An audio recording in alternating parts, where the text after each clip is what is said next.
चमकपुर गांव में गोपाल नाम का एक लड़का रहता था। उसकी सौतेली माँ और बाप ने उसे घर से निकाल दिया था। उसकी सौतेली माँ ने सब कुछ अपने और अपने बच्चों के नाम पे कर रखा था और गोपाल को हिस्से के नाम पे 3 गायें दे रखी थी। गोपाल पढ़ा लिखा तो बहुत था, पर नौकरी ना मिलने के कारण उसने सोच लिया था कि वो अब उन तीनों गायें की खूब देख रेख करके उनसे जो दूध मिलेगा उसे बेच के अपना कारोबार चलाएगा। अब मैं बिल्कुल अकेला हो गया हूँ।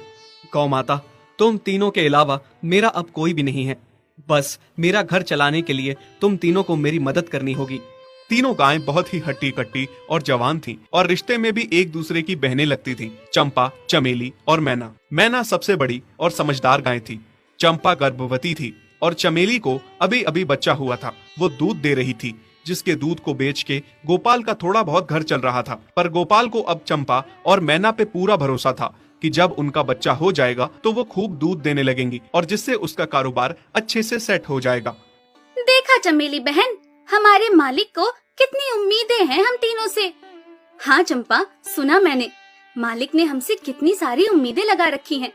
और उम्मीद रखे भी क्यों ना, कितना समय खर्च करते हैं मालिक हम पे और कितनी सेवा करते हैं हमारी, कितना खिलाते पिलाते हैं हमें, और फिर हम मालिक की उम्मीदों पे खरा ना उतरेंगी तो धिक्कार है हमारी जिंदगी पर।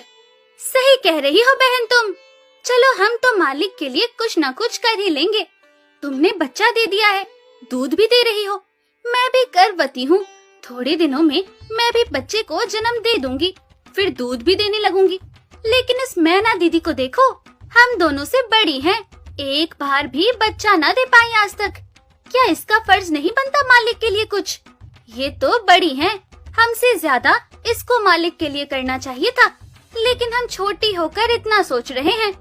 तुम दोनों ऐसा क्यों कह रही हो? क्या गलत कह रहे हैं हम? सही तो कह रहे हैं। कितने सालों से बांझ पड़ी हो तुम। ऐसा कैसे कह सकती हो तुम? बच्चा देना ना देना मेरे हाथ में थोड़े ना है। मैं भी तो माँ बनना चाहती हूँ ना। मैं भी चाहती हूँ कि दूध दूँ और मालिक को मेरे दूध से कुछ फायदा हो। अरे तुम क्या बच्चा दोगी जो इतने सालों से नहीं दे पाई? तुम ये ख्वाब लेना बंद करो कि तुम बच्चा दोगी और तुम्हारे दूध से मालिक को कोई फायदा होगा।